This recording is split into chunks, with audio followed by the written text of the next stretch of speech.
Hello friends, வணக்கம். அரசு ஊழியர்களுக்கு வாகன விதி தளர்வு முதல் டெட் சலுகை வரை பல மாற்றங்கள் பற்றி இந்த வீடியோவில் பார்க்கலாம். அதற்கு முன்னாடி நம்ம சேனலை இது வரைக்கும் சப்ஸ்கிரைப் பண்ணலன்னா சப்ஸ்கிரைப் பண்ணிக்கோங்க. அப்படியே பக்கத்தில் உள்ள பெல் பட்டனை மறக்காம பிரஸ் பண்ணிக்கோங்க. தமிழக அரசு ஊழியர்கள், கௌரவ விரிவுரையாளர்கள், அங்கன்வாடி மற்றும் சத்துணவு பணியாளர்கள் உள்ளிட்ட பல்வேறு தரப்பினர்களுக்கு முக்கிய அறிவிப்புகளை வெளியிட்டுள்ளது.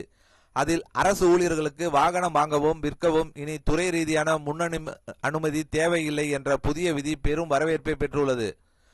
பழைய காகித நடைமுறைக்கு பதிலாக integrated financial and human resource management system போர்ட்டலில் விவரங்களை பதிவு செய்தாலே போதுமானது. வாகனத்தின் மதிப்பு ஊழியரின் 3 மாத மொத்த ஊதியத்தை விட அதிகமாக இருந்தால் பண பரிவர்த்தனை நடைபெற்ற 1 மாதத்திற்குள் சுய அறிவிப்பு செய்ய வேண்டும். வங்கி அல்லது நிதி நிறுவனங்களில் கடன் பெறவும் இனி முன்னனுமதி அவசியம் இல்லை. தவறான தகவல் அளித்தால் ஒழுங்கு நடவடிக்கை எடுக்கப்படும் என எச்சரிக்கப்பட்டுள்ளது. அடித்தட்டு பணியாளர்களுக்கும் நிவாரணம் வழங்கப்பட்டுள்ளது. சத்துணவு அமைப்பாளர்கள் மற்றும் அங்கன்வாடி பணியாளர்களுக்கான ஓய்வூதியம் ரூபாய் 3400 உயர்த்தப்பட்டுள்ளது.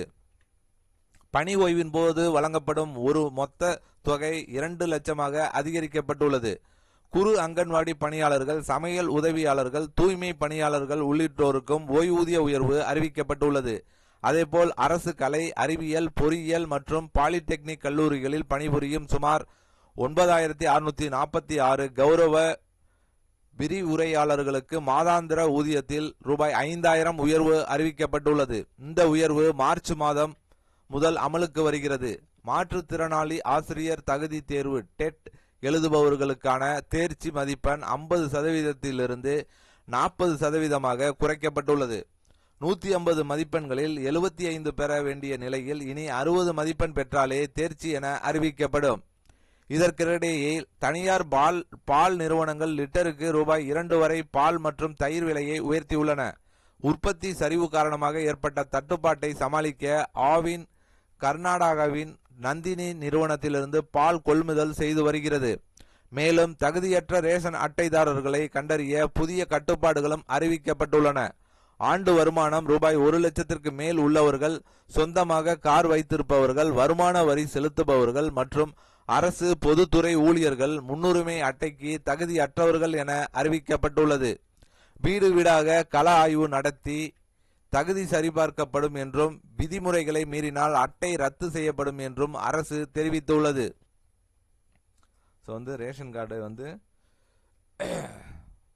வீடு வீடா செக் பண்ண சொல்லியிருக்காங்க, பார்த்துக்கங்க. அதே மாதிரி இப்போ தமிழக அரசு ஊழியர்கள் வாகனம் வாங்கணும் அப்படின்னா அங்கே டிபார்ட்மெண்ட்டில் பர்மிஷன் வாங்கணும்.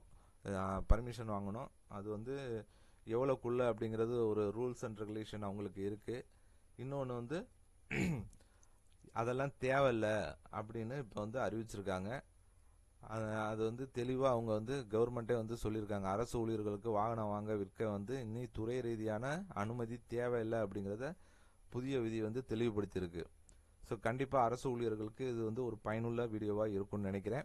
இந்த வீடியோ பிடித்திருந்தால் லைக் பண்ணுங்கள், ஷேர் பண்ணுங்கள். மீண்டும் இது போன்று வேற ஒரு வீடியோவில் சந்திப்போம்.